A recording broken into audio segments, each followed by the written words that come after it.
नमस्कार दोस्तों, maths with Mohan Gupta YouTube channel पर आप सभी का हार्दिक अभिनंदन है।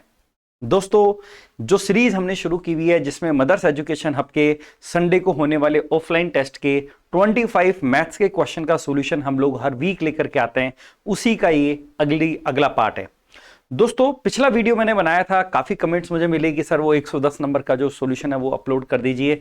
दोस्तों, मैंने वो वीडियो बनाया है लेकिन उसके अंदर साउंड ही नहीं आ रहा था, उस वजह से वो वीडियो अपलोड नहीं हो पाया।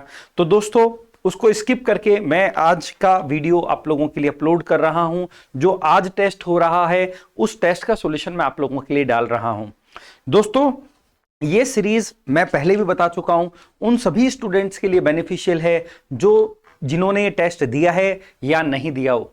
लेकिन जिन्होंने ये टेस्ट नहीं दिया है उन सभी को एक काम करना है कि हर क्वेश्चन को पॉज करना है और देखना है कि वो उसको कैसे सॉल्व कर पाते हैं, और पहले ईमानदारी से खुद की कोशिश करनी है, और उसके बाद अगर सॉल्यूशन ना हो तो फिर जाकर के वो उस सॉल्यूशन को देखें कि मैंने यहां किस तरीके से करा है। अगर आपसे सॉल्यूशन हो भी गया है तो आपको मेथड्स में क्या फर्क है वो आप लोगों को देखना होगा। दोस्तों, जिन भी स्टूडेंट के साथ ये प्रॉब्लम आती है कि सर अगर मैं क्वेश्चन टेस्ट में मेरे से हो नहीं पाते हैं, घर आके हो जाते हैं, या फिर जब कोई मुझे उसका सॉल्यूशन बताता है तो मुझे लगता है कि सर मुझसे ये क्वेश्चन हो जाना चाहिए था, तो दोस्तों डेफिनेटली ये सीरीज आप ही लोगों के लिए बनी हुई है। तो इस सीरीज को कंटिन्यू आप लोग देखते रहिए और इस चैनल के साथ जुड़े रहिए। दोस्तों, शुरू करते हैं हम आज की सीरीज के पहले क्वेश्चन नंबर 51 को। 51 क्वेश्चन जैसा कि मुझे दिख रहा है कि ये ज्योमेट्री का है। यदि ट्राइंगल एबीसी में AB और AC, तो मुझे सबसे पहले एक ट्राइंगल बनाना होगा। तो मैं एक ट्राइंगल बना लेता हूं। यहां पर ये मैंने एक ट्राइंगल बना लिया। तो इन्होंने कहा है यदि ट्राइंगल ABC में AB और AC का रेशो, तो मैं इनको नाम दे देता हूं ABC। AB और AC का रेशो 1:3 है। ये 1 है, ये 3 है। ये रेशो है, ध्यान रखना, ये एग्जैक्ट वैल्यू नहीं है। तो रेशो को मैं सर्कल में बना लेता हूं ताकि हमें पता रहे कि वैल्यू नहीं है। AD BC पर लंबवत है। AD हमने एक लंब डाला है BC के ऊपर, तो हमने ये लंब डाल दिया। BD की लंबाई 1 सेंटीमीटर है। BD की लंबाई 1 एग्जैक्ट वैल्यू दे रखी है, तो मैंने यहां लिख दिया। और एंगल DAC एंगल BAD का 3 गुना है। एंगल DAC ये वाला जो एंगल है वो एंगल BAD इस एंगल का 3 गुना है। इसका मतलब अगर ये एंगल थीटा है तो ये पूरा एंगल 3 थीटा होगा, 3 गुना होगा। तो हमसे पूछा है CD की लंबाई क्या होगी। इस CD की लंबाई हमसे पूछी जा रही है। तो दोस्तों करते हैं इसको ट्राई, कैसे किया जाना चाहिए। दोस्तों, सबसे पहले मुझे एक बात बताओ, अगर ये एंगल थीटा है और यहां से मैं एक लाइन ऐसी खींचूं, ध्यान से आप मेरी बात को सुनिएगा, कि ये एंगल भी थीटा हो जाए, तो दोस्तों 3 थीटा में से अगर थीटा गया तो ये एंगल कितना बचेगा, 2 थीटा बचेगा। अगर मैं आपसे पूछूं कि इस दोनों ट्राइंगल में, इस वाले उस वाले ट्राइंगल में देखो, तो ये एंगल 90 है तो ये भी 90 हो गया, ये थीटा है ये भी थीटा है, और ये साइड दोनों में कॉमन आ गई। इसका मतलब ये दोनों ट्राइंगल कॉन्ग्रुएंट हो गए AAS रूल से। दो एंगल और एक साइड इक्वल होने की वजह से ये कॉन्ग्रुएंट हो गए। तो दोस्तों आप मुझे एक बात बताओ कि जैसे ये कॉन्ग्रुएंट हुए तो ये 1 है तो ये भी कितना हो जाएगा, 1। अब दूसरी बात हम लोग यहां क्या करने वाले हैं, आप मुझे बताओ क्या ये पूरा एंगल जो है वो 2 थीटा है क्या? और आप कहेंगे सर ये भी 2 थीटा है। इसका मतलब ये लाइन जो होती है वो किसका काम कर रही है, इस बड़े वाले ट्रायंगल के एंगल बाइसेक्टर का काम कर रही है। आप सबको पता होगा कि कोई भी ट्रायंगल में अगर हम एक एंगल बाइसेक्टर खींचते हैं तो जो रेशो इन दोनों साइड का होता है एक्स और वाई, वही रेशो इन दोनों का होता है। ये पॉइंट हम लोग जानते हैं। तो दोस्तों अगर ये एंगल बाइसेक्टर है इस बड़े वाले ट्रायंगल का, 2 थीटा सेम एंगल होने की वजह से, तो अगर इसका रेशो 1:3 है तो इसका रेशो भी 1:3 होगा। आप बताओ ये टोटल कितना है, 2, तो ये इसका 3 गुना कितना हो जाएगा, 6। अगर ये वाली साइड 3 गुना है तो इधर की तरफ ये वाली साइड भी कितनी होगी, 3 गुना। इस पूरे की वैल्यू 2 है तो ये 3 गुना 6 हो जाएगी। तो दोस्तों हमसे CD की लंबाई पूछी गई है, C से लेके D की लंबाई 6 + 1 कितना हो गया, 7 हमारे क्वेश्चन का आंसर हो जाएगा। चलो बढ़ते हैं हम अगले क्वेश्चन की तरफ। दोस्तों इस सीरीज के अंदर हम कोई फालतू की बात नहीं करते हैं, हम लोग सिर्फ और सिर्फ क्वेश्चन सॉल्यूशन, कैसे क्वेश्चन किया जाना चाहिए, क्या तरीका आसान है, क्या तरीका मुश्किल है, किन गलतियों से हमें बचना है, इन बेसिक चीजों की हम लोग बात करते हैं। तो दोस्तों मैं उम्मीद कर रहा हूं कि आप इस सीरीज का मैक्सिमम बेनिफिट ले रहे होंगे। और दोस्तों आप अपने फ्रेंड्स के साथ में, आप अपने कलीग्स के साथ में, जो आप लोगों के साथ साथ में तैयारी कर रहे हैं, उन सभी स्टूडेंट के साथ ये शेयर कीजिए। दोस्तों ये एप्रिसिएशन, जितने students maths with Mohan Gupta YouTube channel पर जुड़ेंगे और जितने स्टूडेंट्स इन वीडियोस को अप्रिशिएट करेंगे दोस्तों, उतना ही मैं इसमें नया कंटेंट लाने का सोचूंगा। काफी टाइम से मैं देख रहा हूं कि कुछ लिमिटेड स्टूडेंट है जो कंटिन्यूअस वीडियो को देखते हैं। जब मैं उसके स्टैटिस्टिक्स देख रहा हूं कि वही स्टूडेंट्स है जो बार बार मेरे कंटिन्यू वीडियो को देखे जा रहे हैं, लेकिन वो नए स्टूडेंट्स को ऐड नहीं कर रहे हैं। तो दोस्तों अगर आप नए स्टूडेंट्स को ऐड करेंगे तो मैं प्रॉमिस कर रहा हूं कि कंप्लीट मैथ्स का डिटेल्ड कंटेंट, मतलब इतना कंटेंट जिसको पढ़ने के बाद में आप लोगों को कहीं से भी कुछ भी एक्स्ट्रा नहीं पढ़ना पड़ेगा, वो maths with Mohan Gupta YouTube channel पर मैं आप लोगों के लिए डालूंगा। दोस्तों देखो, यहां पर हमसे पूछा गया है कि इसका मान क्या है। ये एक सिंप्लीफिकेशन का क्वेश्चन है और वी बोर्डमास रूल का क्वेश्चन साफ साफ बन रहा है। दोस्तों आप मुझे एक बात बताइए, वी बोर्डमास नियम के अनुसार सबसे पहले इनमें अगर हम किसी को सॉल्व करेंगे तो वो है ब्रैकेट, और ब्रैकेट में भी अगर हम देखेंगे तो छोटा ब्रैकेट है और फिर बड़ा ब्रैकेट है। सबसे पहले अगर मैं इसको सोल्व करता हूं तो आप बताओ 15 में से 12 जाएगा, ये क्या बचेगा 3, और 3 में फिर भाग दिया गया है 9 का, तो 3 में 9 का भाग देंगे कितना आएगा 1/3, और इसको माइनस किया गया है 5 में से, तो 5 में से 1/3 को अगर हम घटाएंगे तो 5 दिया 15 में से 1 गया 14/3। हमारे पास इस पूरे ब्रैकेट का सॉल्यूशन आ गया है। इस पूरे ब्रैकेट का सॉल्यूशन हमारे पास कितना आ गया है 14/3 हमारे पास सॉल्यूशन आ चुका है। अगर इधर की तरफ अब हम लोग देखें तो ये मल्टीप्लाई का निशान है। यहां पर अगर हम देखें तो डिवाइड में और ऑफ में पहले सॉल्व कौन होगा, ऑफ सॉल्व होगा।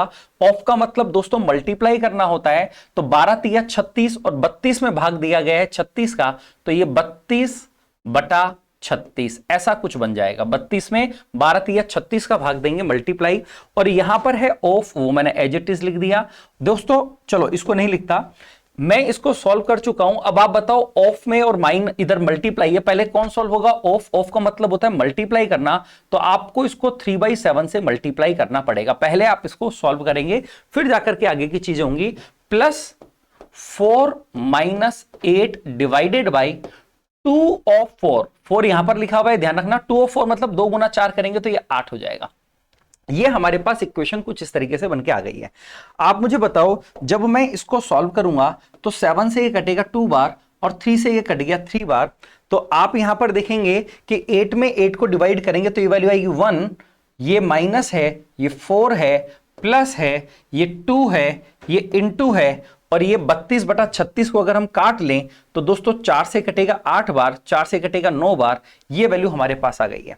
तो आप देखेंगे ये हो जाएगा 16/9, 16/9, और 4 में से 1 जाएगा, क्या बचेगा 3।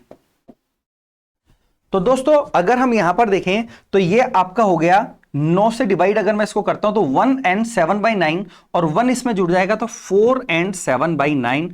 ऑप्शन नंबर सी हमारे क्वेश्चन का आंसर हो जाएगा। आपको केवल सीक्वेंस का ध्यान रखना है कि किस तरीके से चीजों को सॉल्व करना है। पहले ब्रैकेट को सॉल्व करेंगे, फिर इस ब्रैकेट को सॉल्व करेंगे, फिर ऑफ को सॉल्व करेंगे, फिर डिवाइड को सॉल्व करेंगे, फिर मल्टीप्लाई को सॉल्व करेंगे। ये पूरा का पूरा सीक्वेंस होता है। पहले विनक्यूलम जो है नहीं इस क्वेश्चन में, फिर ब्रैकेट में पहले छोटा, फिर मंझला, फिर बड़ा, फिर ऑफ, फिर डिवाइड, फिर मल्टीप्लाई, फिर एडिशन और सब्ट्रैक्शन। दोनों में से किसी को भी कर सकते हैं, कोई फर्क नहीं पड़ता। दोस्तों मैं उम्मीद कर रहा हूं कि आप इस बात को समझ गए हैं। चलो बढ़ते हैं हम अगले क्वेश्चन की तरफ, और अगला क्वेश्चन हमारा ये रहा। देखो अगला क्वेश्चन हमारा ये कह रहा है कि किसी स्कूल में विद्यालय X से निश्चित संख्या में स्टूडेंट्स प्रेजेंट हुए और 20% स्टूडेंट फेल हो गए। 20% फेल हो गए, इसका मतलब अगर मैं प्रेजेंट स्टूडेंट 100 मान लूं तो उसमें से पास और फेल की अगर हम लोग बात करें दोस्तों, तो वो कह रहा है 20% स्टूडेंट फेल हो गए। इसका मतलब फेल हुए हैं 20, तो पास कितने हुए हैं 80। आगे बढ़ते हैं।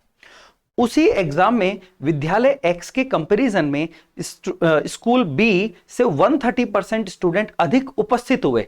तो दोस्तों ये प्रेजेंट स्टूडेंट 100 थे, अगर मुझे 130% मतलब 130 ज्यादा प्रेजेंट करने हैं तो स्कूल Y में 230 स्टूडेंट प्रेजेंट हुए होंगे। वो पूछ रहा है यदि दोनों स्कूल से प्रेजेंट हुए टोटल स्टूडेंट में से 90% स्टूडेंट पास हुए। दोस्तों दोनों स्कूल से मिलाकर के टोटल अगर हम लोग देखें तो स्टूडेंट कितने प्रेजेंट हुए हैं, तो टोटल स्टूडेंट जो प्रेजेंट हुए हैं वो हुए हैं 330। इसमें से 90% पास हुए हैं। इसका 90% मतलब 10%, 33 कम कर लो, 297 स्टूडेंट पास हुए हैं। जबकि स्कूल एक्स में कितने पास हुए थे? 80। तो स्कूल वाई में कितने पास हुए होंगे? 217, 217। तो हमसे पूछा गया है स्कूल वाई के फेल होने वाले स्टूडेंट का परसेंटेज बताओ। टोटल 230 में से 217 पास हुए, तो फेल कितने हुए? 13। तो हमसे 13 230 का कितना परसेंटेज है, 230 का कितना परसेंट है, ये हमसे पूछा गया है। दोस्तों एक जीरो कटेगा और एक जीरो इधर लगेगा। मैं अगर इसको डिवाइड करूं तो 23 गुना 5 अगर हम लोग करते हैं तो 115 होता है, और 23 गुना 6 करते हैं 138 होता है। 5 और 6 के बीच में हमारा आंसर होगा ऑप्शन नंबर सी, हमारे क्वेश्चन का आंसर हो जाएगा। चलो बढ़ते हैं हम अगले क्वेश्चन की तरफ। मैं उम्मीद कर रहा हूं कि आप इस बात को समझ गए हैं। नेक्स्ट क्वेश्चन देखते हैं दोस्तों। नेक्स्ट क्वेश्चन हमारा ये है,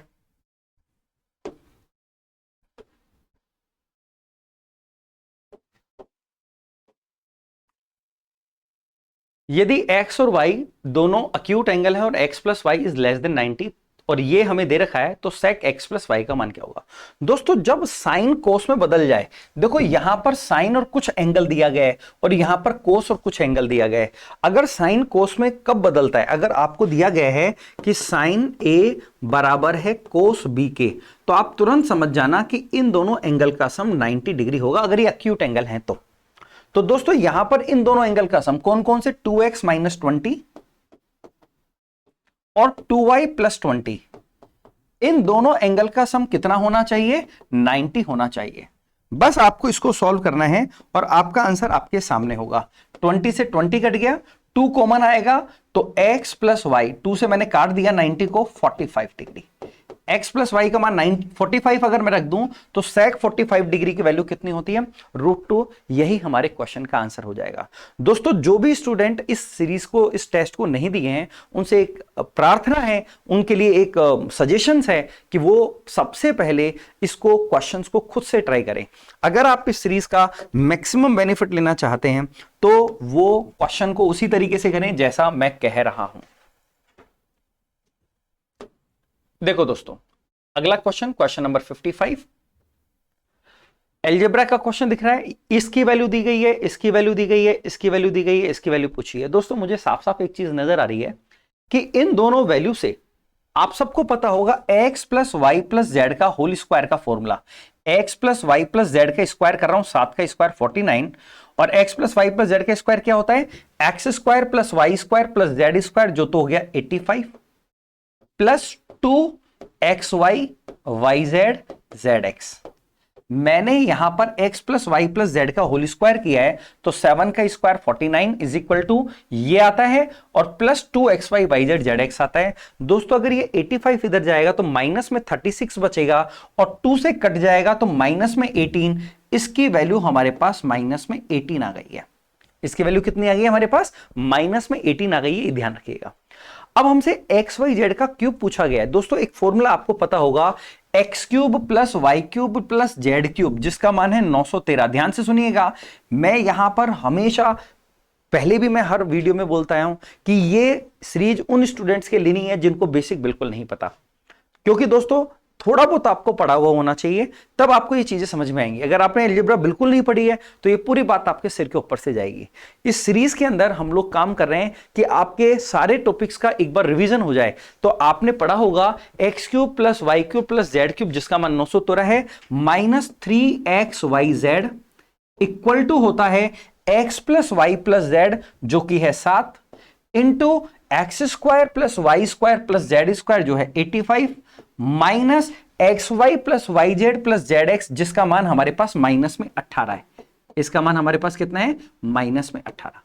इसको सॉल्व करना है तो दोस्तों माइनस माइनस प्लस हो जाएगा, ये हो गया 103, 7 से गुना करेंगे 721, 721 इधर आएगा, माइनस हो जाएगा तो 913 माइनस 721, और 3xyz उधर चला जाएगा, 3xyz। तो अगर मैं इसको घटाऊंगा तो 291 बराबर 3xyz। तो दोस्तों 3 से ये कटेगा, 6 × 18, 4 × 12, एक्स वाई जेड की वैल्यू 64 आ गई है, हमें उसका क्यूब रूट करना है। 64 का क्यूब रूट होता है 4। यही हमारे सवाल का आंसर होगा। चलो बढ़ते हैं दोस्तों अगले क्वेश्चन की तरफ।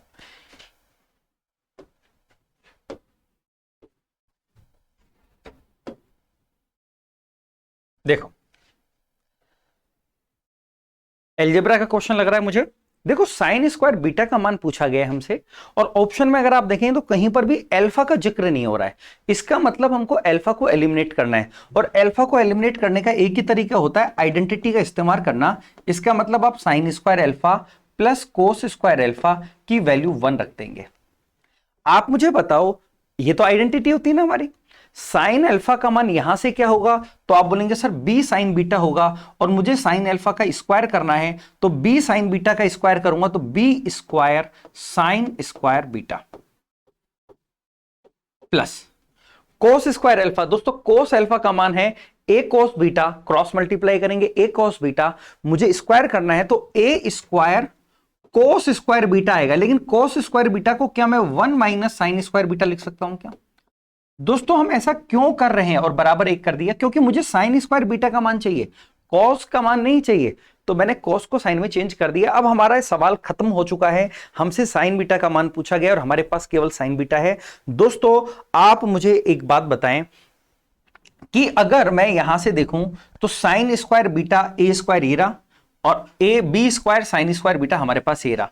इन दोनों के अंदर अगर मैं साइन स्क्वायर बीटा कॉमन ले लूं, साइन स्क्वायर बीटा कॉमन ले लूं, तो दोस्तों यहां तो बचेगा बी स्क्वायर और यहां बचेगा माइनस का ए स्क्वायर बराबर 1। और दोस्तों ये ए स्क्वायर उधर जाएगा तो माइनस हो जाएगा। तो हमारा आंसर है साइन स्क्वायर बीटा का मान पूछा गया है, तो 1 माइनस ए स्क्वायर के नीचे B square minus A square आ जाएगा। B square minus A square की जगह नीचे ए स्क्वायर माइनस बी स्क्वायर है। दोस्तों अगर इसको उल्टा करना है तो इसको भी उल्टा करना पड़ेगा। भाई मेरे पास साइन स्क्वायर बीटा की वैल्यू क्या आई है, 1 minus A square upon B square minus A square. लेकिन अगर मैं इसको A square minus B square करना चाहता हूं तो इधर भी ए स्क्वायर माइनस 1 हो जाएगा। ऑप्शन नंबर सी मेरा आंसर आ जाएगा। चलो बढ़ते हैं दोस्तों अगले क्वेश्चन की तरफ। मैं उम्मीद कर रहा हूं कि आप इस बात को समझ गए हैं। अगला क्वेश्चन देखते हैं क्या कह रहा है हमारा। सिंप्लीफिकेशन का क्वेश्चन मुझे साफ साफ नजर आ रहा है।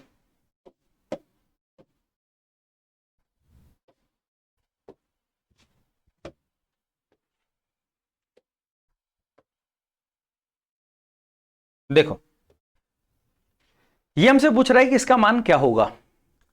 दोस्तों मुझे एक बात साफ साफ जो नजर आ रही है ना, वो ये आ रही है कि ऑप्शंस के अंदर एम और एन नहीं है। इसका मतलब साफ साफ ये है कि एम और एन जितने भी हैं वो सब के सब कटेंगे। तो आपको एम और एन को देखना नहीं है, केवल न्यूमेरिकल वैल्यू देखनी है। यहां 1 है, यहां -2 है, यहां -1 है और कुछ नहीं है। इसका मतलब 6 की पावर 1 है, 15 की पावर -2 का मतलब नीचे की तरफ 2 बार 15 आ जाएगा, 25 की पावर -1 है तो नीचे से ऊपर 25 चला जाएगा। यही हमारे क्वेश्चन का आंसर होगा। देखो दोस्तों 5 से कटेगा 3 बार, 5 से कटेगा 5 बार, 5 से कटेगा 3 बार, 3 से कटेगा 2 बार, 2/3। ऑप्शन नंबर बी हमारे सवाल का आंसर हो गया। चलो बढ़ते हैं हम अगले क्वेश्चन पर। मैं उम्मीद कर रहा हूं कि आप इस बात को समझ गए। जिसको जहां पर दिक्कत आए वो उस चीज को दोबारा से देख लेगा, लेकिन आपको बात को समझना होगा। देखो दोस्तों ये हमारा क्वेश्चन क्या कह रहा है, यदि 7 अंकों वाली एक संख्या है वो 72 से डिविजिबल है और x is not equal to y, तो 2x प्लस 3y का मान ज्ञात करो। दोस्तों अगर ध्यान से सुनिएगा मेरी बात को, 72 से डिविजिबल है तो 72 का मतलब होता है 9 इंटू 8, वो 9 और 8 दोनों से डिविजिबल होगी। अब हम बात करते हैं 8 के लिए। दोस्तों 8 के लिए मैंने आपको डिविजिबिलिटी रूल आपको पता होना चाहिए कि अगर तीसरा डिजिट ओड होता है तो जो लास्ट के 2 अंक है हम केवल इसको डिवाइड करेंगे 8 से, और डिवाइड करने पर रिमाइंडर 4 बचना चाहिए। अगर ओड होता है, अगर इवन होता है तो लास्ट के 2 अंकों में भाग जाना चाहिए।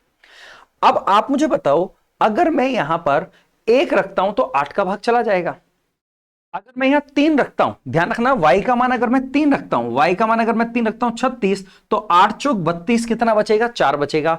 तो एक तो संख्या ये हो गई, और अगली संख्या से 4 अधिक होती है, मतलब 76 होगी। आप देख सकते हैं इसमें मैं 8 का भाग दूंगा तो 8 9 72 कितना बचेगा? 4। इसका मतलब लास्ट के 2 डिजिट जो है, मतलब y का मान जो है वो क्या क्या पॉसिबल है? y का मान 3 हो सकता है या फिर 7 हो सकता है, ये 2 वैल्यू पॉसिबल है।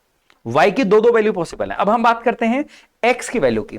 दोस्तों अगर ये 9 से डिविजिबल है तो इसके अंकों का योग 9 से डिविजिबल होगा। अंकों के योग में आपको 9 लेने की जरूरत नहीं होती, इनको छोड़ दो। यहां पर देखेंगे 6 और 4 10 हो रहा है, 9 चले जाएंगे, 1 बचेगा, 1 और 2 3 बचेगा। ध्यान से सुनना, अंकों का योग करते वक्त हमें 9 लेने की जरूरत नहीं होती है। 9 हटा दो, 9 हटा दो, 6 और 4 10 में से 9 हटा दो, 1 बचेगा, 1 और 2 3, 3 प्लस एक्स प्लस वाई। ध्यान से सुनिएगा, 3 प्लस एक्स प्लस वाई, यह संख्या 9 से डिविजिबल होनी चाहिए। अब देखो, अब y का मान क्या क्या हो सकता है, पहले मैं बात करता हूं। y का मान अगर 3 हुआ तो, अगर y का मान 3 हुआ तो क्या होगा?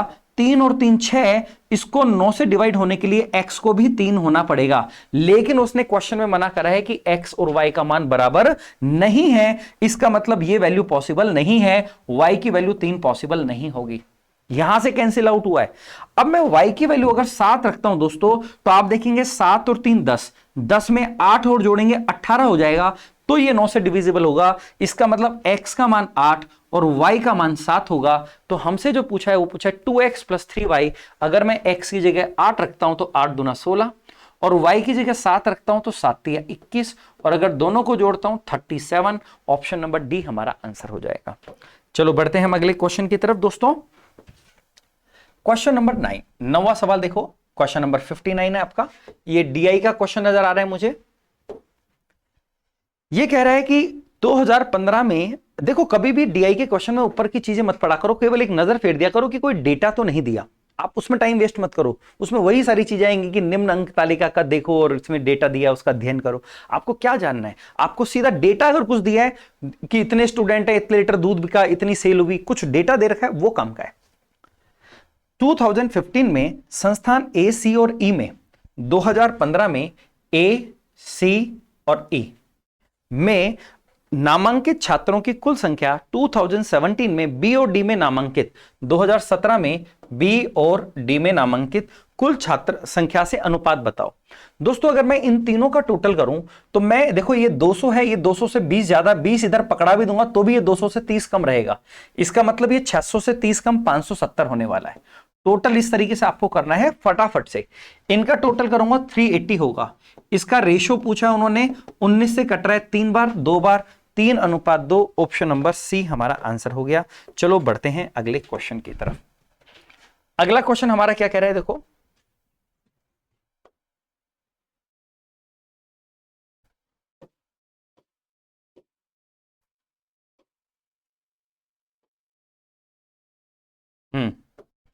अगला क्वेश्चन कर रहा है हमारा कि ओ सेंटर वाले सर्कल में पी एक्स और पी बी वाई एक बाह्य पॉइंट पी से पॉइंट ए और बी पर खींची गई टेंजेंट है। ओके, तो ये एक ज्योमेट्री का क्वेश्चन है, तो हम लोग देखते हैं। सबसे पहले हम एक सर्कल बना लेते हैं। ये हमने सर्कल बना लिया। फिर उसने बोला है कि कोई बाहर का बिंदु है, वहां से हमने 2 टेंजेंट खींची हैं। तो एक टेंजेंट मैंने ये खींच दी और दूसरी टेंजेंट हमको ये खींच दी हमने, ठीक है। और इनका नाम दिया गया है उसने पी ए एक्स, तो पी ए और ये एक्स हो गया, पी बी और ये वाई हो गया, ठीक है।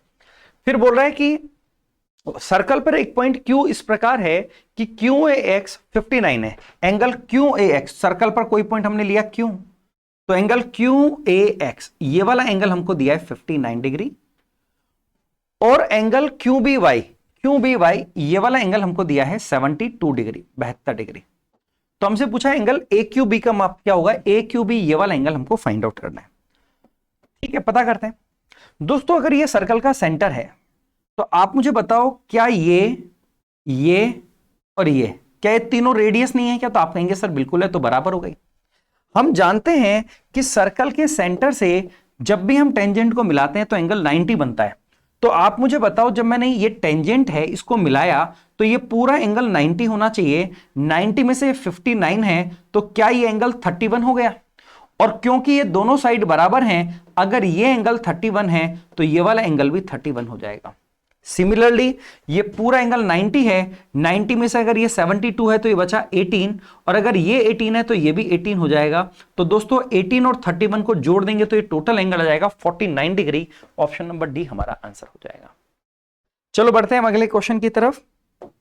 दोस्तों मेरी पूरी कोशिश रहती है कि हम वीडियो को ज्यादा लंबा नहीं करें।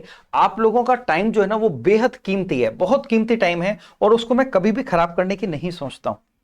तो मैं आप देखा करो कि सिर्फ और सिर्फ हम पढ़ाई की बात कर रहे हैं। आप जितने सेकंड भी आप बिताएंगे, मिनट की मैं घंटों की बात नहीं कर रहा हूं, जितने सेकंड आप बिताएंगे वो एक एक सेकंड आप लोगों के काम आएगा। दोस्तों ट्रिग्नोमेट्री का क्वेश्चन नजर आ रहा है हमें।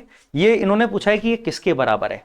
ओके, सबसे पहले तो देखो, कभी भी sec square plus cosec square हो तो आप इसको गुणा भी कर सकते हो, ये दोनों वैल्यू बराबर होती है, प्लस में और गुणा में। क्वेश्चन में करेक्शन नहीं किया है, कहीं आप सोचो क्वेश्चन में करेक्शन करा है, चाहे प्लस करो चाहे गुणा करो बात एक ही होती है। तो दोस्तों रूट किसमें, सेक स्क्वायर और कोसेक स्क्वायर की बात कर रहा हूं। तो जब मैं इसका रूट करूंगा तो ये सेक और कोसेक हो जाएगा। मैं सबको साइन और कोस में बदल लेता हूं। तो दोस्तों सेक को मैं लिख सकता हूं 1 अपॉन कोस, और साइन को मैं लिख सकता हूं 1 अपॉन साइन।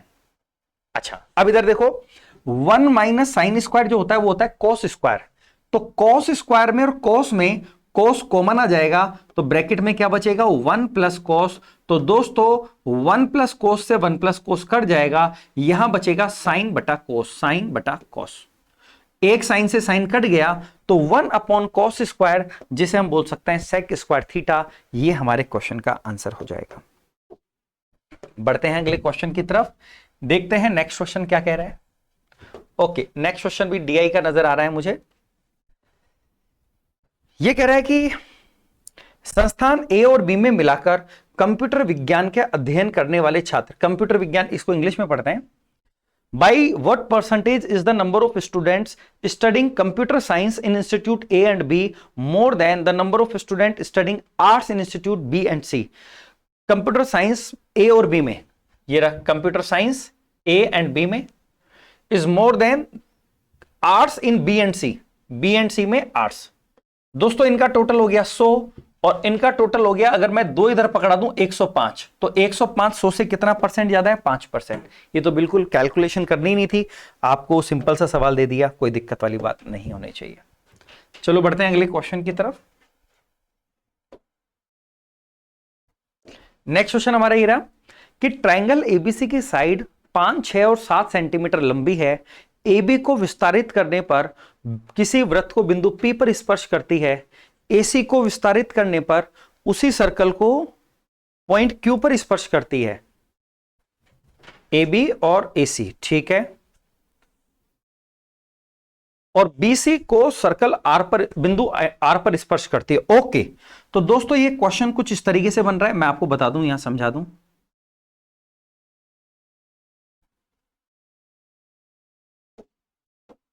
कलर चेंज करते हैं।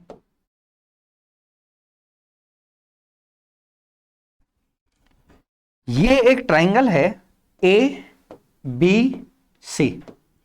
इन्होंने कहा है कि ए बी को जब बढ़ाते हैं तो किसी सर्कल को पॉइंट पी पर स्पर्श करती है, पॉइंट पी पर यहां स्पर्श कर रही है। अगर एसी को बढ़ाते हैं, इसको एसी को, तो वो पॉइंट आर पर स्पर्श कर, पॉइंट क्यू पर स्पर्श कर रही है, पॉइंट क्यू पर। और बीसी को पॉइंट आर पर, बीसी को ये सर्कल आर पॉइंट पर स्पर्श कर रहा है। तो हमसे पूछा गया ए क्यू की लंबाई क्या होगी। दोस्तों ध्यान रखो, एक तरीके से ये जो क्वेश्चन है ना वो किस तरीके से है, एक टेंजेंट ये खींची गई है, एक टेंजेंट ये खींची गई है, एक टेंजेंट ये खींची गई है। जब भी इस तरीके का क्वेश्चन बने तो हमेशा इस ट्रायंगल का जो पेरीमीटर होता है, याद रखो ट्रायंगल का जो पेरीमीटर होता है ये होता है ट्वाइस ऑफ टेंजेंट, क्योंकि दोनों टेंजेंट की लंबाई तो बराबर होगी। इस टेंजेंट ए पी की लंबाई और ए क्यू की लंबाई तो बराबर होगी, हमेशा इन दोनों टेंजेंट की लंबाई तो बराबर होगी, तो इसका पेरीमीटर जो होता है वो टेंजेंट का डबल होता है। तो आपसे ए क्यू जो पूछा गया है, ए क्यू मतलब टेंजेंट पूछा गया है, आपसे टेंजेंट की वैल्यू पूछी गई है, तो बताओ ट्रायंगल का पेरीमीटर 5, 6 और 7 को अगर जोड़ेंगे तो 18 और 18 से 2 कटेगा 9, 9 हमारा आंसर हो जाएगा। देखो ये रिजल्ट कैसे आया, इन सारी बातों को हम लोग जब टॉपिक डिस्कस करेंगे मैं आपको सारी बातें बताऊंगा। लेकिन दोस्तों आप लोगों को बहुत कुछ सीखने को मिलेगा इस सीरीज में। आप लोग देखेंगे कौन कौन से रिजल्ट हैं जो हमें याद रखने चाहिए। फिर देखो इस क्वेश्चन में क्या कहा गया है, 2015 में बी, सी और ई में, 2015 में बी, सी और ई में नामांकित छात्रों की कुल संख्या 2016 में एडीएफ में, 16 में ए ये हो गया, डी और एफ में नामांकित छात्रों की कुल संख्या से x% अधिक है, तो x का निकटतम मान बताओ। दोस्तों अगर मैं इसका टोटल करूं तो ये 20 इधर जाएगा, 200 200 200 600 हो गया। और यहां पर अगर मैं टोटल करूं तो देखो ये 200 है, ये 25 कम है, ये 35 कम है, मतलब 60 कम हो गया, तो 60 कम करेंगे 540 हो गया। तो पूछ रहा है कि ये कितना ज्यादा है। तो दोस्तों अगर मैं इसका रेशो निकालूं तो 0 से 0, 6 से कटेगा 9 बार, 6 से कटेगा 10 बार। आपसे ये पूछा जा रहा है 10 9 से कितना ज्यादा है, तो दोस्तों 1 ज्यादा है, 9 से 1/9 को हम बोलते हैं 11 and 1/9%, तो 11.1% ये हमारा आंसर हो जाएगा। चलो बढ़ते हैं अगले क्वेश्चन की तरफ।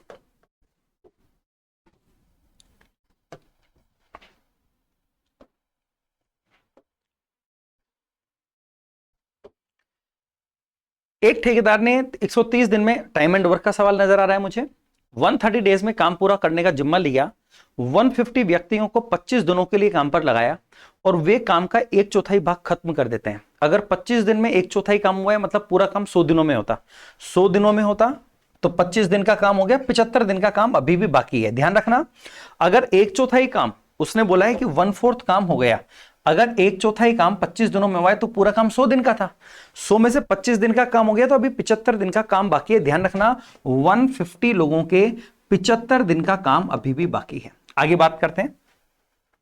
यह वह व्यक्तियों की संख्या घटाकर अब 100 कर देता है और वो 60 दिनों तक काम करते हैं। 100 लोगों ने 60 दिन तक काम किया, इसका मतलब 100 गुना 60 करेंगे, 6000 लोगों ने काम कर दिया।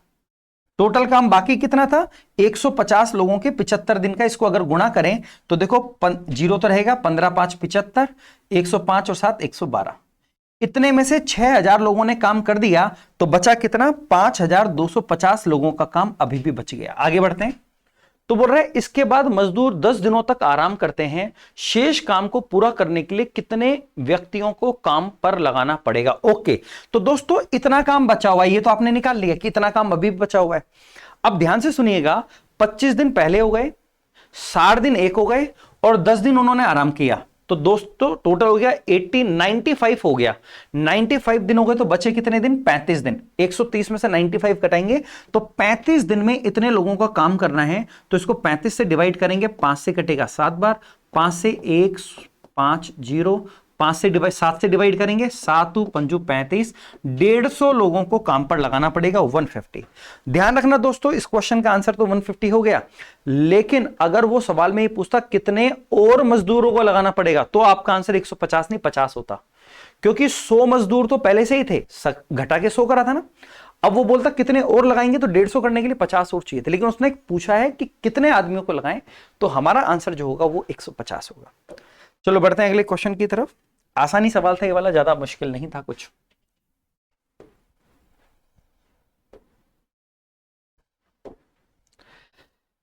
कोई वस्तु 640 रुपए में सेल करके, प्रॉफिट एंड लॉस का सवाल है, किसी व्यक्ति को वस्तु के एसपी पर 15% का लॉस होता है। एसपी तो यही है, इस पे 15%, देखो इसका 10% हो गया 64, 5% हो गया 32, दोनों को जोड़ेंगे 96।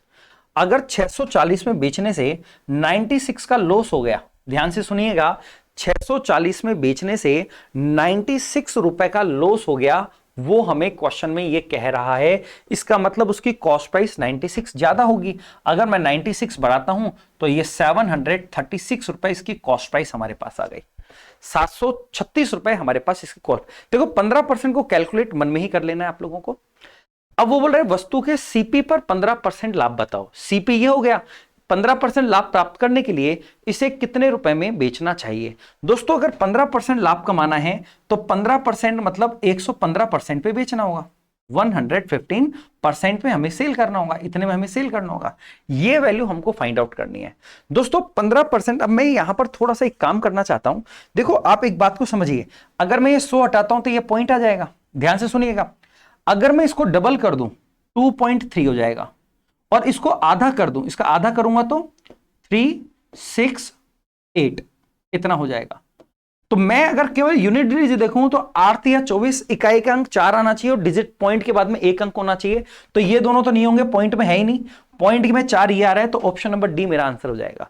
हम कैलकुलेशन को किस तरीके से एलिमिनेट कर सकते हैं दोस्तों, ये बात मैं आपको सिखा रहा हूं। कई स्टूडेंट 115 से गुना करने बैठ जाते हैं। दोस्तों ये चीज मेरे को सिखाने में इतना वक्त लग रहा है, लेकिन मेरी प्रैक्टिस में, जब स्टूडेंट की प्रैक्टिस में इतना होता है तो वो इनको करता नहीं है, वो उसको मन में ही कर लेता है कि अगर मैं इसको आधा और इसको डबल कर दूं तो 2.3 हो जाएगा, और इसको आधा, क्योंकि कोई फर्क नहीं पड़ेगा, 2 से डिवाइड भी कर रहा हूं, 2 से मल्टीप्लाई भी कर रहा हूं। चलो बढ़ते हैं हम अगले क्वेश्चन पर।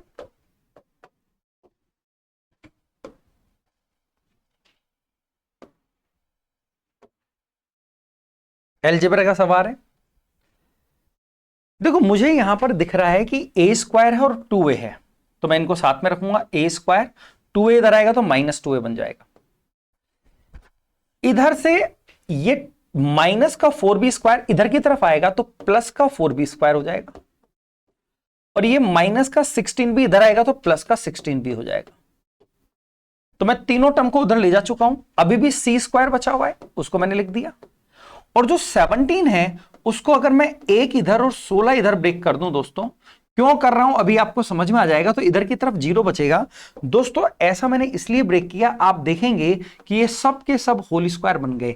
अलजेब्रा का ये पूरा का पूरा एक टाइप ही है जिसमें हम बोलते हैं कि स्क्वायर्स का सम 0 तभी हो सकता है जब अलग अलग सभी टर्म 0, वो पूरा टाइप बन रहा है दोस्तों। ये बन गया a-1 का होल स्क्वायर, ये बन गया आपका 2b + 4 का होल स्क्वायर, और ये है आपका c का स्क्वायर।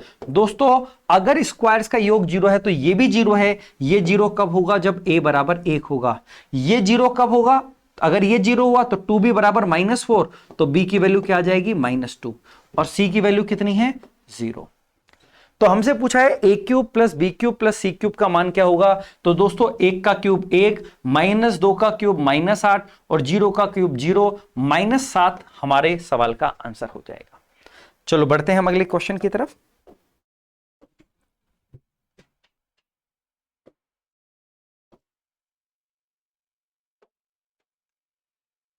पचास व्यक्तियों की दैनिक आय को दिखाया गया है, ठीक है। ये 50 लोगों की आय दिखाई गई, <200, <250, 300, 350, 400, इतने लोग हैं, ठीक है। तो कितने व्यक्ति 200 रुपए या उससे अधिक लेकिन 300 से कम, देखो 300 से कम कमाने वाले 34 लोग हैं टोटल, जो 300 से कम कमाते हैं। 0 भी कमा सकते हैं, 2 भी कमा सकते हैं, 500 भी, 150 भी कमा सकते हैं, 275 भी कमा सकते हैं। लेकिन उसने बोला है 200 से अधिक होना चाहिए, तो 200 से कम वाले जो 12 लोग हैं उनको हमें हटाना पड़ेगा। भाई 34 लोग थे जो 300 से कम वाले थे, 0 से लेके 300 के बीच वाले थे, लेकिन उसमें से मुझे 0 से 200 वाले 12 हटाने हैं। अगर मैं इनको हटा दूंगा तो 22 लोग, ऑप्शन नंबर बी मेरा आंसर हो जाएगा। बढ़ते हैं अगले क्वेश्चन पर।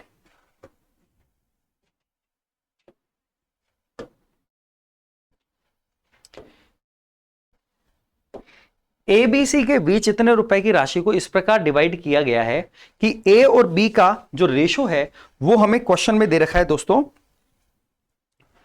9:8, और A और C का ध्यान रखना, A और B का, और A और C में कॉमन कौन है, A की वैल्यू यहां 9 है और A की वैल्यू यहां 4 है। सेम करने के लिए 9 को 4 से और 4 को 9 से, अगर मैं इसको 4 से गुना करूंगा तो 36 और 32, ये A और B का रेशो आ गया है। और इसको 9 से गुना करूंगा तो 36 और 45 A और C का आ गया है। तो A का तो 36 था ही, C का कितना हो जाएगा, 45। तो हमसे पूछा है B का भाग बताओ, आपको पैसा इस अनुपात में बांटना है। दोस्तों अगर मैं इनका टोटल देखूं 30, 60, 100, 111, 113, 113 में से 32 रुपए B को पकड़ाने, इतना हिस्सा हमें B को देना है, इतना हिस्सा हमें B को देना है टोटल पैसे में से। दोस्तों अगर ये 112 होता, ध्यान से सुनिएगा, अगर ये 112 होता, है नहीं, है 113, मैं इसको एक बार के लिए अप्रोक्सीमेट, मेरे को दिखते ही 16 के पहाड़ा याद आया। मैंने देखा कि अगर ये 112 होता तो 16 से करता 2 बार और 16 से ये करता 7 बार। इसका मतलब 2/7 हिस्सा हमें देना है, और 2/7 आप सब जानते हैं 28 सही 4/7% होता है। दोस्तों आपने नीचे की वैल्यू को थोड़ा सा कम किया था, इस वजह से जो आपकी आंसर आया है वो थोड़ा सा क्या है, ज्यादा है। यहां पर आपको 112 किया है तो आपने 2/7 किया है, इसको 113 था ना, ज्यादा से भाग देना था, तो हमारा आंसर थोड़ा सा और कम होगा। तो दोस्तों ध्यान से सुनिए, हमारा आंसर होगा 28 29% के आसपास हमारा आंसर आएगा। तो इसका 30% अगर मैं देखूं तो इसका 10% है 3100, 30% हो गया 9300, 9300 से थोड़ा सा कम, ऑप्शन नंबर सी मेरा आंसर आ जाएगा। ऑप्शन नंबर सी है 9024। मैं सिर्फ अप्रोक्सीमेट वैल्यू निकालूंगा क्योंकि ऑप्शन देखो 12000, 10000, 9000, 8000, काफी गैप है हमारे पास, तो मैंने सिर्फ अप्रोक्सीमेशन करके इसका आंसर निकाल दिया। चलो बढ़ते हैं अगले क्वेश्चन पर।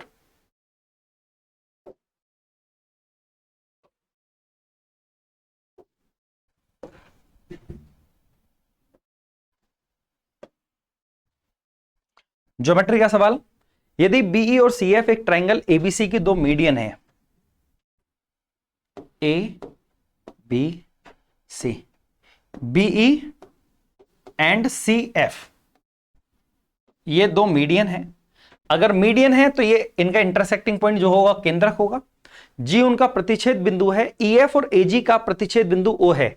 ईएफ और एजी को मैं आगे बढ़ा देता हूं, इसका प्रतिच्छेद बिंदु ओ है। तो हमसे पूछा है एओ और ओजी का रेशो क्या होगा इनका। दोस्तों ये एक रिजल्ट होता है, आपको ये रिजल्ट याद भी होना चाहिए। ये रेशो 3:1:2 होता है। क्यों होता है जब हम डिटेल में कभी पढ़ेंगे मैं आपको बताऊंगा। तो ए और ओजी का रेशो 3:1 हो जाएगा। ये रिजल्ट आपको याद होना चाहिए, आप लोग याद रखना। अगर नहीं है, कभी भी ट्राइंगल की अगर तीनों मीडियन खींचते हैं, 1 2 3, तीनों मीडियन खींची, इसको मैंने मिलाया, तो ये रेशो 3:1:2 होगा। चलो बढ़ते हैं आगे।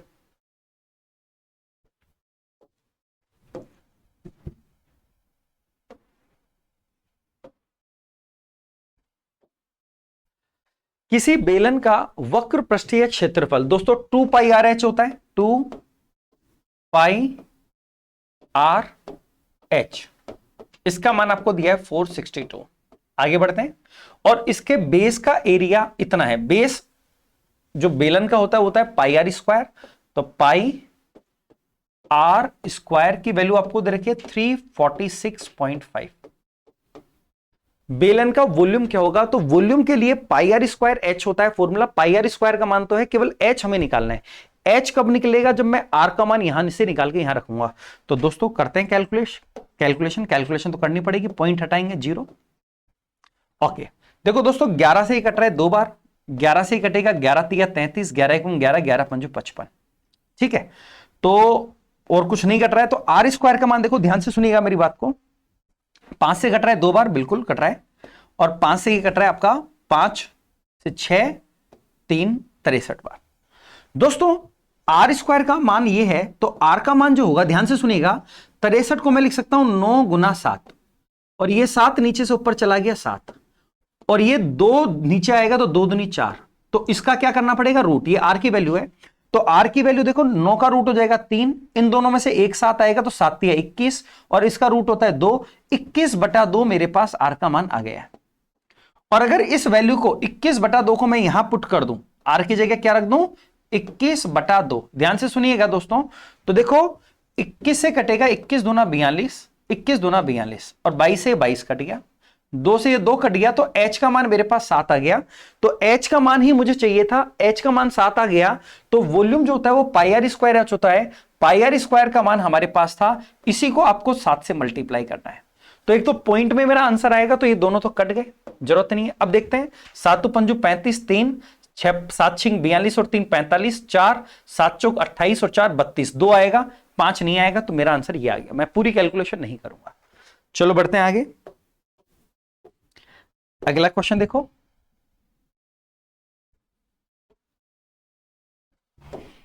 एबीसी की इनकम का रेशो दिया है 7 9 12, और उनके खर्चे का रेशो दिया है 8 9 एंड 15। यह है इनकम, यह है एक्सपेंडिचर। अब बोल रहे हैं कि ए अपनी इनकम का 1/4 सेव करे। दोस्तों 1/4 सेव करने का मतलब होता है 4 में से 1 रुपए सेव कर रहा है, तो 3 रुपए खर्च कर रहा है। तो ए का जो इनकम और खर्चा है वो 4 रुपए में से 3 रुपए खर्च होना चाहिए। मतलब ए की इनकम और एक्सपेंडिचर के रेशो को आपको 4 और 3 में बदलना होगा। और किसी भी रेशो में बदलने के लिए आपको पहले इक्वल करना पड़ेगा। 7 और 8 को कैसे इक्वल करूंगा, 7 को 8 से, और 8 को अगर मैं 7 से मल्टीप्लाई कर दूं तो ये इक्वल हो जाएगा। लेकिन मुझे इसे 4:3 में बदलना है, तो मैं 4 और और 3 से और मल्टीप्लाई कर दूंगा। दोस्तों कुछ कट रहा होता तो मैं काट देता, पर नहीं कट रहा, तो आपको 32 से इसको मल्टीप्लाई करना है। 32 गुना 7 करेंगे, 7 दूना 14 और 7 तिया 21 और 1 22, और 21 से मैं इसको मल्टीप्लाई करूंगा 168। एक ही इनकम ये रहा, खर्चा ये रहा। अगर घटा के देखूं तो 32 और 24 56, 56 किसी एक ही ऑप्शन में है क्या? ये रहा। मैं बाकी सारी चीजें कैलकुलेट नहीं करूंगा, आप कैलकुलेट कर सकते हैं, मल्टीप्लाई करके जब घटाओगे तो यही आएगा, लेकिन मुझे 56 एक ही ऑप्शन में दिखा, मेरा आंसर वही हो जाएगा। चलो बढ़ते हैं हम आगे।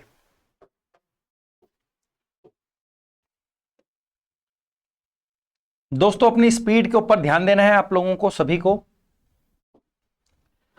क्वेश्चन हमारा कह रहा है कि 15% वार्षिक दर पर एक निश्चित राशि पर 2 साल बाद इतने रुपए हो जाते हैं। 15% से 2 साल का ब्याज 30% होता है, मतलब 100 रुपए 130 हो गए, 10 रुपए 13 रुपए हो गए। तो ये वैल्यू जो आपको दे रखी है वो 13 की वैल्यू दे रखी है, और 10 की वैल्यू अगर मैं निकाल लूं तो प्रिंसिपल हो जाएगा। अगर ये 13 का मान है या 130% मान लो, अगर आपको इससे दिक्कत आ रही है। दोस्तों 1 साल का ब्याज अगर 15% है तो 2 साल का 30%, तो 2 साल बाद वो 130% हो जाएगा। अगर 130% की वैल्यू ये है तो प्रिंसिपल की वैल्यू 100 की वैल्यू निकालने के लिए 0 से 0, 13 से काटेंगे, 13 पंजू 65, तो 10,500 रुपए हमारे पास प्रिंसिपल आ गया। आगे बढ़ते हैं। समान अर्धवार्षिक चक्रवृद्धि ब्याज दर पर वही राशि 1 साल बाद कितनी हो जाएगी? देखो अर्धवार्षिक मतलब हमें रेट आधी करनी पड़ेगी, टाइम डबल करना पड़ेगा। तो रेट अब 15 की जगह 7.5% हो जाएगी, और आपको उसको डबल करना पड़ेगा, 2 साल का निकालना पड़ेगा। तो 2 साल का कंपाउंड इंटरेस्ट निकालने का तरीका होता है कि आपको पहले इसका 7.5% निकालना है। दोस्तों 7.5% कैसे निकालना है? आप पहले 15% निकालो और आधा कर दो। देखो इसका 10% है 1050, 5% हो गया, देखो 10% 1050, 5% आधा हो जाएगा 525, तो 15% हो गया 1575। और अगर मैं इसका आधा कर दूं, इसको एक बार के लिए मैं 1600 मान लेता हूं, थोड़ा सा ज्यादा मान लेता हूं, बाद में कम कर लेंगे, तो 800 रुपए आएगा। एक्चुअल में 12.5 कम होगा, 25 मैंने ज्यादा माना है, 25/2 मतलब 12.5 ज्यादा आ रहा है। तो 800 रुपए पहले साल का कंपाउंड इंटरेस्ट आएगा। अगर मैं 800 रुपए पहले साल का जोड़ दूं इसके अंदर, ध्यान से आप मेरी बात को समझ रहे हैं क्या? 800 रुपए अगर मैं इसमें जोड़ दूं तो ये हो जाएगा 11,300 रुपए, और इस पे फिर से मुझे 7.5% ब्याज देना है, तो मैं पहले 15% निकालूंगा और फिर आधा कर दूंगा। 1130 रुपए 10% हो गया, 1130 रुपए, और फिर 5% निकालूंगा, इसका आधा करूंगा, 550 65 के आसपास आएगा। तो अगर हम देखें 15% तो ये हो गया 1695, लेकिन 15 नहीं, हमें आधा करना है, तो इसका आधा 850 रुपए होता है। अगर मैं इसमें 850 रुपए जोड़ दूं दोस्तों तो ये हो जाएगा 50 1 12,150। लेकिन दोस्तों हमने थोड़ी सी वैल्यू जो है वो ज्यादा ली हुई है। आप सबको पता है कि मैंने 800 ले लिया था, जो हमें कम लेना चाहिए था। तो हमारा जो एक्चुअल आंसर होगा वो 12,150 से थोड़ा सा कम होगा, तो हमारा आंसर हो जाएगा 12,134। 150 से जरा सा कम लेना है, तो 12,134 हमारे क्वेश्चन का आंसर हो जाएगा। चलो बढ़ते हैं हम अगले क्वेश्चन पर। Question number 24।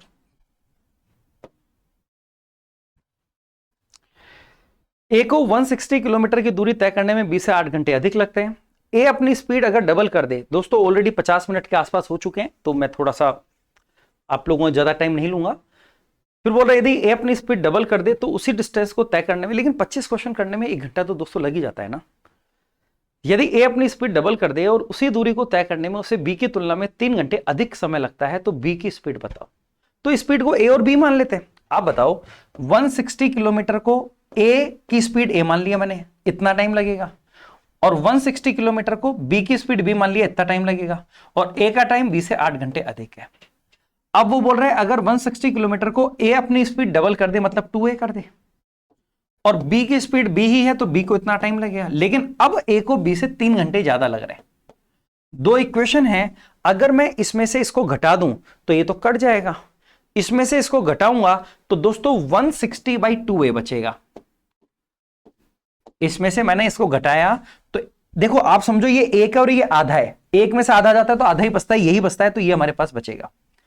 तो ये बराबर आ जाएगा हमारे पास 5 से कटेगा 32 बार, 32 से कटेगा 2 कटेगा 16 बार, ए की वैल्यू हमारे पास आ गई है 16। ए की स्पीड 16 आ गई है, लेकिन उसने बी की पूछी है। ए का मान अगर मैं 16 रखता हूं दोस्तों तो ए कटेगा 10 बार, 10 में से 8 जाएगा, बचेगा 2, ये उधर जाएगा, 2 से कटेगा 80 बार, तो बी का मान कितना आ जाएगा 80, 80 हमारे क्वेश्चन का आंसर हो जाएगा।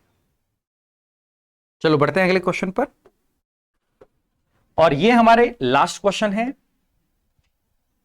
हमसे पूछा है ए का मान क्या होगा। अलजेब्रा का सवाल है, पावर 5 है, पावर 5 है।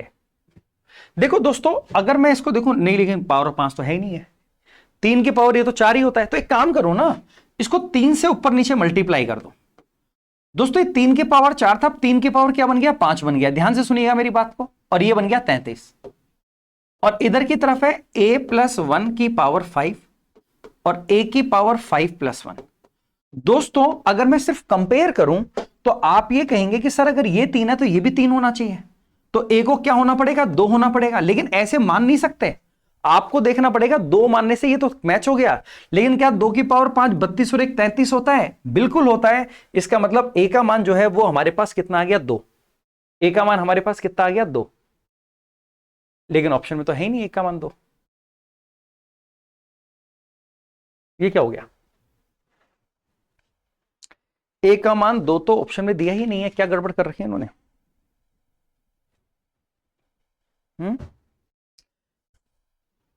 2 नहीं है तो एक काम कर सकते हैं क्या, अगर 2 नहीं है 3 की पावर 5 तो 2 की पावर 5, अगर 2 नहीं है तो एक काम कर सकता हूं, इसमें क्या कर सकता हूं,